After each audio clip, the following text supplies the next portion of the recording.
Alright guys, so here we have a problem dealing with conics sections, and it's a word problem, so why don't we go ahead and read it and then we'll talk about how we're going to set it up. It says a hawk makes a dive while hunting prey that can be modeled by the equation, and they give you this equation here. Alright, if measured in hundreds of feet and the x-axis represents the ground, how low does the hawk go to the ground? Okay. So the first thing we want to do here is we want to identify what type of conic section we are dealing with. All right, so looking at the equation that we have, right, notice that we have x and y variables, and notice that both of them are going to be squared. So in this case, we are either going to be dealing with an ellipse or a hyperbola. Now, notice this negative sign, right, on this 4x squared. Okay, so recall, right, the standard form of a hyperbola where you will have plus or minus, okay? So this is going to be a hyperbola, right? Not an ellipse, but a hyperbola. Remember, with an ellipse, it's all positive, right? With a hyperbola, you have one positive, one negative, okay? So this is going to be a hyperbola, all right? And in particular, since we have a negative 4x squared, meaning our x value is negative, and our y value here, the y squared value is going to be positive, okay? That tells us that we're going to have a vertical hyperbola, meaning we have something like this, right? We'll have something like this. Okay? And essentially what they want to know is how low does the hawk go? All right, so you can assume that your x-axis will be somewhere in the middle here, okay? This bottom part you can essentially disregard, okay? We're not going to need that part. We're only looking at this top part here. We essentially want to know how low, which would be like right here, right, will that hawk go? So we need to figure that out. Now, in order to do this, we're going to have to go ahead and put this into its standard form. Okay, so let's go ahead and do that, and then we'll be able to complete the problem. All right, so we're going to go ahead and put this in its standard form. So remember, what we want to do is we want to group together our x and y variables here. So for example, I'll have the following, and let's do it in a different color. I will have 16y squared, right, plus 32y, okay, minus 4x squared, okay, and then minus 16x, okay, and then we want to move, right, our constant here over to the right side. So this will be equal to 64. All right, so now that we have our y and x variables grouped together, right, essentially what we're trying to do here is we want to factor here, and we want to factor here. All right, however, in order to do that, we need to complete the square. Now remember, when we complete the square, we need to be in the following format, right? We need to have, in this case, it's going to be y squared plus by, okay? And here we need to be x squared plus bx, right? All right, so we need to be in that form. So notice here, right, I have this 16 here and I have this negative 4 here, meaning we're going to have to go ahead and take that out. Okay, so we're going to have to go ahead and take that out. So let's go ahead and do that, and then we can complete the square. So we'll have the following, right, for this guy right here. We're going to take out a 16.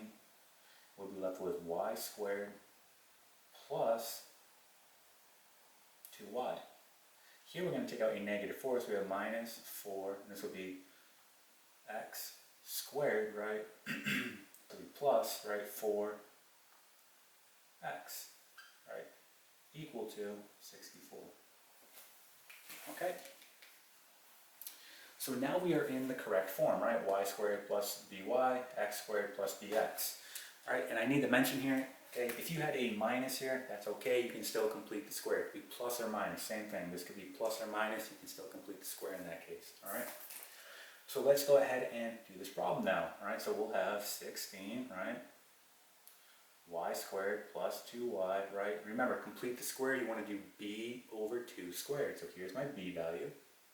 b over 2 is going to be 2 over 2, which is 1. 1 squared is 1, so plus 1.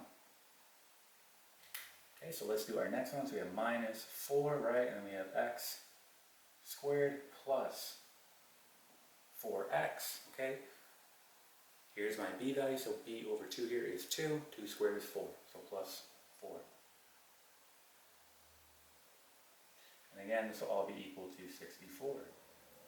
Now remember, what you do to one side, you have to do to the other. So, right, we added a 1 and we added a 4, but be careful, because look what you pulled out.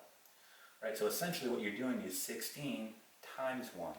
So we didn't just add 1, we added 16, so plus 16, okay?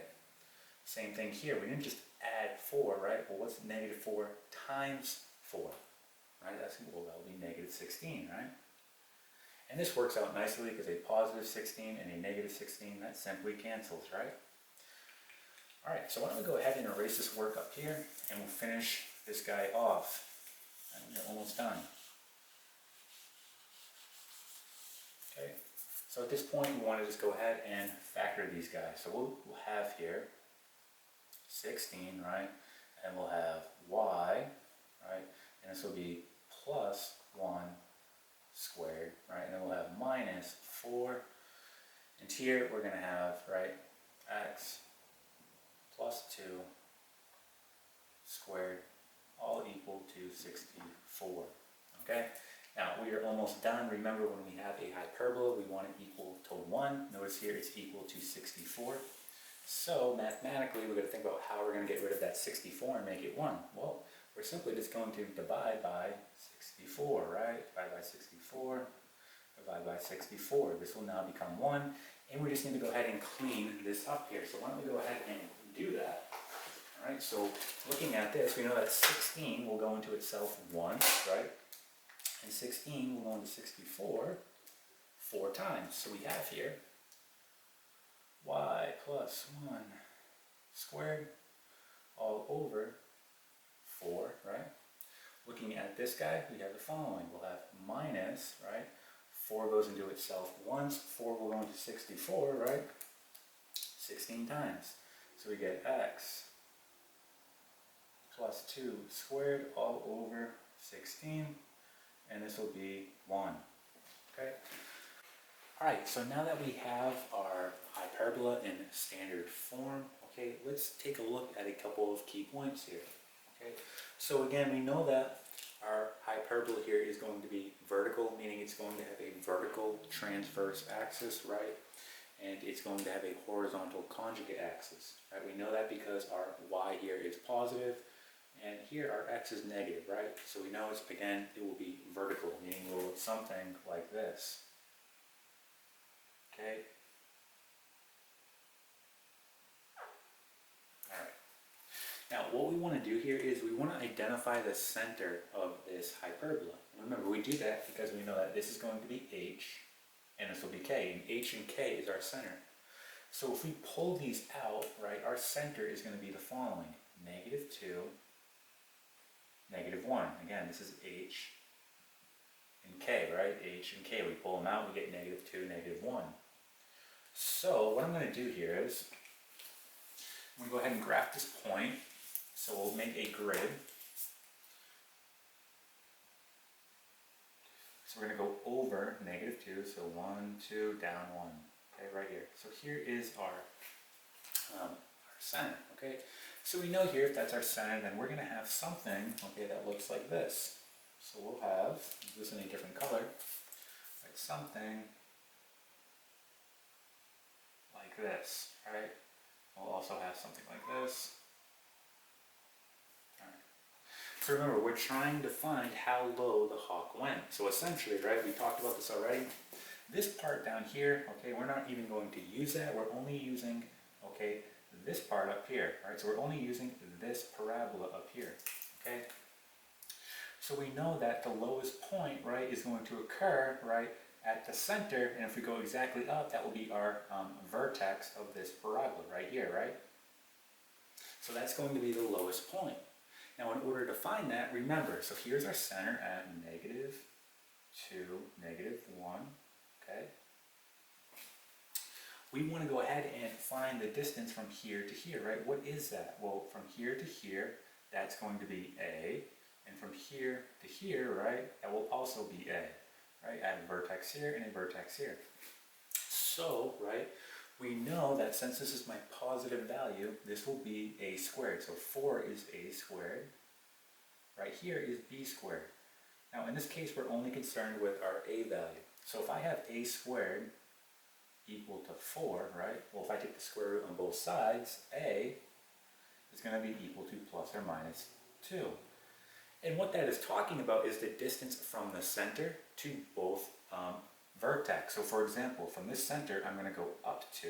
That will be the distance here. All right, from this center, I'll go to this vertex, and that will be the distance. So in other words, I'm going up 2 and then down 2. So if I go up 2 here, I want to figure out these coordinates, that's going to be the following, right? So if I'm at -2, -1, right, and I go up 2, right, that's going to put me at -2, 1, right? So essentially we know how low this hawk went now, because remember, what does it say? It says it's measured in hundreds, right? We know that the x-axis is serving as the ground. So again, 1 here, or my y value will be 1, okay? So if this is 1, we know that this must be 100 feet, right? So from the ground, the lowest that it went was 100 feet. So you'd say here 100, the hawk went 100 feet right from the ground, right? That was its lowest point. Okay, and this problem is now complete.